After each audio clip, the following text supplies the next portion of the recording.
Hey everybody, welcome to TacosandGeeks.com Reviews. Justin here, and we are continuing our summer anime coverage of 2018. And today we have a review of Mr. Tonegawa Middle Management Business Blues. As always, we give you guys a brief synopsis, and I'll talk about what I thought about the overall show.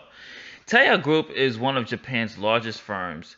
Tonegawa, a man with a larger-than-life presence and sharp intellect, works as the right-hand man of the chairman. One day, the chairman commands Tonegawa to spearhead the Game of Death, an evil project that employs debtors. He rallies his direct reports and scrambles to form Team Tonegawa, only to encounter a barrage of challenges from the erratic chairman and his disloyal employees, ultimately leading to his demotion.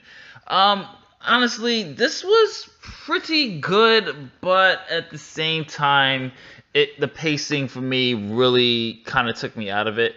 The first half, and what I mean by the pacing is the first half is completely exposition. You literally get 12 minutes of exposition, and the way the storytelling is done is kind of a little different.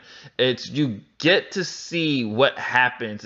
I'm assuming this is going to be the end. They show the end of Tonegawa actually losing to one of the debtors, and you see his demotion, and then from there they go back. They time jump back to the beginning of how it all started and how the chairman wanted to get the game plan of the Game of Death started. The problem with this is that it kind of splits with this random narrativization of this narrator's voice, which we don't even know who it is. It sounds like a game show host the way the voice actor did the performance. And I was watching and I was like, okay, so I know the way the style is not supposed to be taken seriously. This is more of a comedy than, if anything.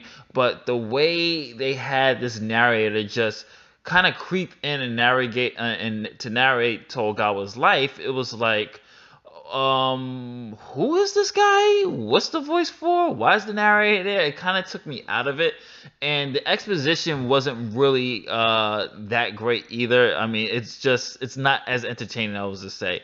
I believe this is catering to a particular audience, and I don't think we as the otakus is the real audience here. This might be catered towards businessmen and who understand this type of management and everything else. But I did like the characters of Tonegawa. I will say some positives is that I did like the animation style of it. I think it's very unique.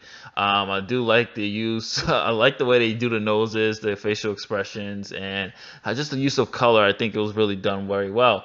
I would say if I have to rate this right now as a summer anime, as we do, watch it, put it in your queue, or skip it.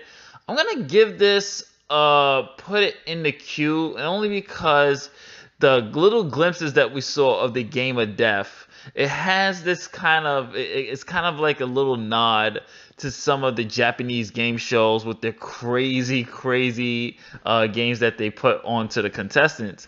And I'm really kind of curious to see how these games are going to be played, these games of death. So that's keeping me interested. So I would say for right now, Tonegawa, put it in your queue.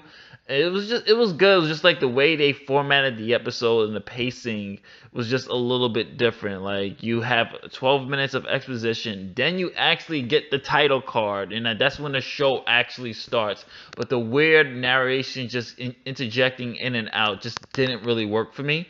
So I'm gonna say put this in your queue for right now, and just watch it down the line when there's more episodes where you can binge instead of waiting each week, and you can binge and decide for yourself whether you want to continue watching it or not.